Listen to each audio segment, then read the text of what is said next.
असत्य पर सत्य की विजय, अधर्म पर धर्म की विजय, बुराई पर अच्छाई की विजय। अहंकार का प्रतीक रावण का पुतला धू धू कर जल उठा। नवरात्रि पर प्रतिवर्षानुसार इस वर्ष भी श्री रामलीला एवं दुर्गोत्सव समिति जनार्देव द्वारा रावण दहन का कार्यक्रम धूमधाम से मनाया गया। रामलीला मंच से श्री रामचंद्र जी का विजय जुलूस डीजे बैंड बाजे के साथ शहर जनार्देव के बाजार एरिया से गुजरा हुआ दशहरा मैदान पहुंचा। दशहरा मैदान पर भारी जन सैलाब रावण दहन को देखने के लिए पहुंचा। रामलीला समिति द्वारा भगवान श्री रामचंद्र जी का पूजन किया गया। एसडीएम कामिनी ठाकुर, नगर पालिका अध्यक्ष रमेश सालोंडे, पूर्व विधायक नाथन शाह कवरेती एवं संरक्षक क्षेत्रीय विधायक उइके ने अपना उद्बोधन दिया। तत्पश्चात समिति के अध्यक्ष राजेश श्रीवास्तव ने अपने उद्बोधन के साथ सभी का आभार प्रदर्शन किया। विशेष आतिशबाजी के पश्चात भगवान श्री राम एवं रावण का घोर युद्ध हुआ। श्री रामचंद्र जी के बाण मारते ही धू धू कर जल उठा रावण। जैसा कि आपको बता दें, नवदुर्गा केवल रामायण से तो जोड़ा जाता ही है, परंतु ज्ञात हो कि मां दुर्गा 9 दिन तक अपने 9 रूपों को लेकर महिषासुर से घोर युद्ध किए। 10वें दिन माता रानी मां जगदम्बा ने महिषासुर का वध किया। रामलीला के 10वें दिन मेघनाथ वध, कुंभकर्ण वध, अंत में रावण वध की लीला दिखाई। भारी जन सैलाब के साथ विजयादशमी पर धूमधाम से मनाया। स्थानीय पुलिस संपूर्ण शहर के चप्पे चप्पे पर अपनी पैनी नजर रखे हुए सुचारू रूप से सुरक्षा व्यवस्था बनाए रखी। वीरेंद्र अग्रवाल की रिपोर्ट। आप लोगों की मेहनत करता है कि आप लोगों को किसी प्रकार का कष्ट न होने पाए। अतः जैसा कि आपको पता है कि राम भगवान स्वयं एक सत्य के रूप थे और रावण एक अधर्मी था। जैसा कि आपको बताया गया अभी कि वह इतना रावण शक्तिशाली होने के बाद, धन धान्य से परिपूर्ण होने के बाद, रथ इत्यादि दुनिया भर की उसकी सेना होने के बाद, मात्र राम भगवान ने वनवास में पहुंचकर वानरों की सेना बनाकर रावण पर विजय प्राप्त की और उसका समूल नष्ट कर दिया। अतः हमेशा ध्यान रखें कि हम सत्य के आधार पर चले। यह धार्मिक यह त्योहार हमें सिखाता है कि हम यदि धर्म के साथ चलेंगे तो सारी जनता, सारे लोग हमारे साथ होंगे और अंतिम समय विजयश्री हमारे नाम लिखाएगी। मैं बहुत अधिक न कहते हुए पुनः रामलीला समिति को बहुत बहुत धन्यवाद देता हूं। इस कार्यक्रम के लिए वो बहुत मेहनत करते हैं और सारे गणमान्य नागरिक, जनता जनार्दन, माताएं बहनें इनको एकत्रित करने के लिए मेहनत करते हैं। जय हिंद, जय भारत, जय जगन्नाथ। मेरी ओर से, मेरे परिवार की ओर से, इस क्षेत्र का प्रतिनिधि होने के नाते आप सबको बहुत बहुत बधाई और शुभकामनाएं प्रेषित करता हूं और प्रभु राम से यही कृपा करता हूं कि हमारे क्षेत्र में सुख शांति समृद्धि बनी रहे, हमारी किसानी अच्छी हो, हमारे बाल गोपाल अच्छे हों और किसी प्रकार का संकट हमारी विधानसभा और हमारे क्षेत्र में न आए। ऐसी मैं शुभकामनाएं आप सबको प्रेषित करता हूं और आप सबको दशहरे पर्व पर बहुत बहुत बधाई और शुभकामनाएं प्रेषित करता हूं। जहां तक रावण दहन की बात है तो बड़े विस्तार से हमारे क्षेत्र के अनुविभागीय अधिकारी कामिनी ठाकुर जी ने आप सबको इस बारे में बताया, आदरणीय अध्यक्ष जी ने बताया। लेकिन इसके पीछे की जो बहुत सारी चीजें, जब ये आयोजन होता है तो रामलीला समिति के जो हमारे अध्यक्ष जी आदरणीय श्रीवास्तव जी, आदरणीय नरेंद्र शर्मा जी सहित उनकी कमेटी के सभी लोग इस दिन के लिए पूरे 2-3 महीने कितनी मेहनत करते हैं, कितनी लगन के साथ इसको सजाने का प्रयास करते हैं।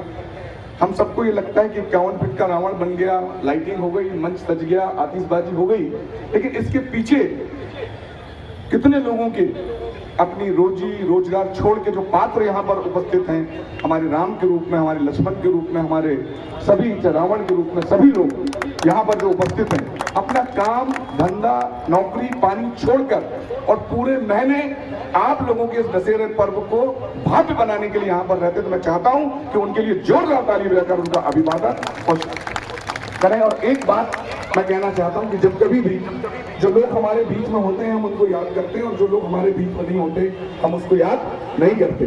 जैसा कि अभी नत्थन जी कह रहे थे कि 99 वर्ष इस रामलीला को हो चुके हैं और आने वाले साल में हम पूरा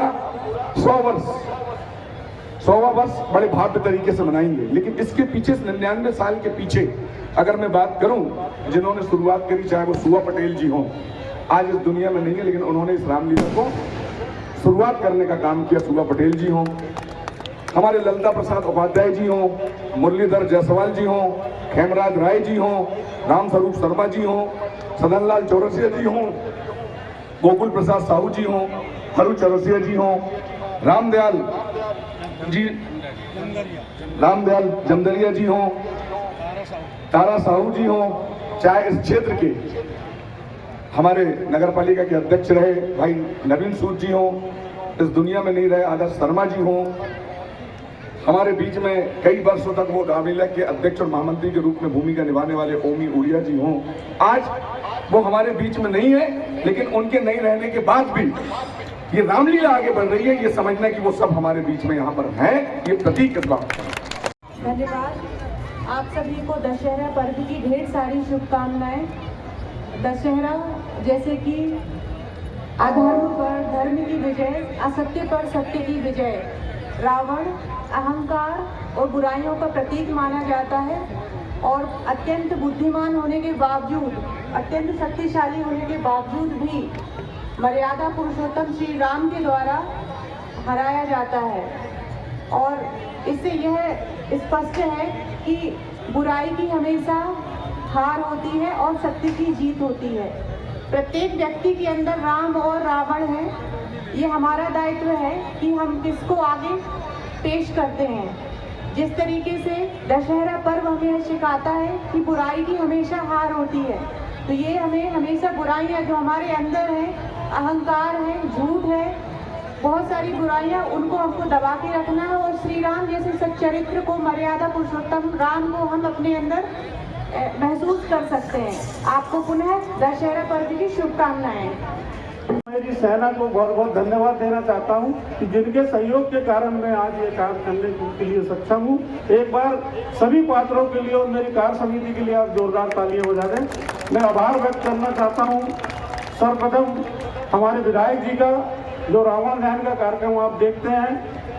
रावण दहन में रावण निर्माण का काम जो है वो आदरणीय विधायक हमारे सुनील भैया के सौजन्य से होता है।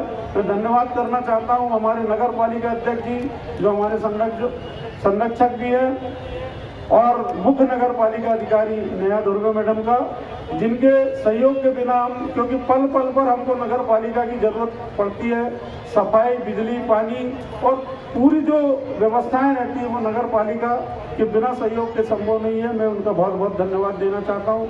मैं धन्यवाद देना चाहता हूँ हमारी प्रशासनिक प्रमुख आदरणीय कामिनी ठाकुर मैडम का, कि प्रशासन के बिना सहयोग से हम एक इंच आगे नहीं बढ़ सकते। मैं उनका भी धन्यवाद देना चाहता हूं। मैं धन्यवाद देना चाहता हूं हमारे बीच जो रावण निर्माण समिति है, उसमें भाई उमेश बत्रा जी, अरुण जावा जी और उनकी पूरी टीम, दिवाकर भाऊ, इनका धन्यवाद देना चाहता हूं। आतिशबाजी में हमारे नितिन राजौरिया जी, जीत राजपूत जी और उनकी टीम का धन्यवाद देना चाहता हूं। राम बारात का जो देखा आपने, राम विवाह की जो बारात निकली थी, उसकी पूरी व्यवस्था हमारे भाई संतोष सोनी, स्वर्णदीप ज्वेलर्स, भरत भाई मिरानी के और संतु बंदेवार, इनकी पूरी टीम के द्वारा की गई थी। मैं उनका भी बहुत बहुत धन्यवाद देना चाहता हूँ। मैं धन्यवाद देना चाहता हूँ आदरणीय नरेंद्र चौधरी विद्युत के विद्युत विभाग में, यही उनका कि उन्होंने हमें सहयोग प्रदान किया। मैं धन्यवाद देना चाहता हूँ हमारे समस्त पार्षद एवं सभापतियों का, जिनके सहयोग से हम आगे बढ़ते हैं। मैं धन्यवाद देना चाहता हूँ। इस बार अगर हमको मीडिया के माध्यम से प्रतिदिन कवरेज मिला और भरपूर कवरेज मिला है, और उनके कवरेज की वजह से इस बार भीड़ भी रामलीला में, कल तो ये स्थिति थी कि लोग खड़े खड़े रामलीला देख रहे थे, पैर रखने की जगह नहीं थी। हमारे वीरेंद्र भाई, वीरू भाई, जो हमको 10 दिन तक वीडियो कैमरा और रिकॉर्डिंग जो फ्री में करके देते हैं, 10 दिन तक बिना पैसे लिए पूरी रात हमारे साथ मेहनत करते हैं। भाई तरुण बत्रा है, जो अमन सोनी और जितने भी हमारे ताहिर भाई, अमीन भाई, जो जितने भी हमारे पत्रकार साथी हैं, मीडिया संघ का सन्नी गोदवानी जी, जितने भी मीडिया संघ है, सतपुड़ा प्रेस क्लब हो या आंचलिक साहित्यकार आंचलिक प्रेस क्लब हो, जो भी मीडिया संघ है, मैं उनका भी धन्यवाद देना चाहता हूं कि आपने भरपूर सहयोग दिया। मैं धन्यवाद देना चाहता हूं सर्वप्रथम हमारे सबसे ज़्यादा सहयोग देना चाहता हूँ उन छोटे छोटे बच्चों का, बच्चे नहीं हैं पर हमारी रामलीला समिति के 17-18 वर्ष के वो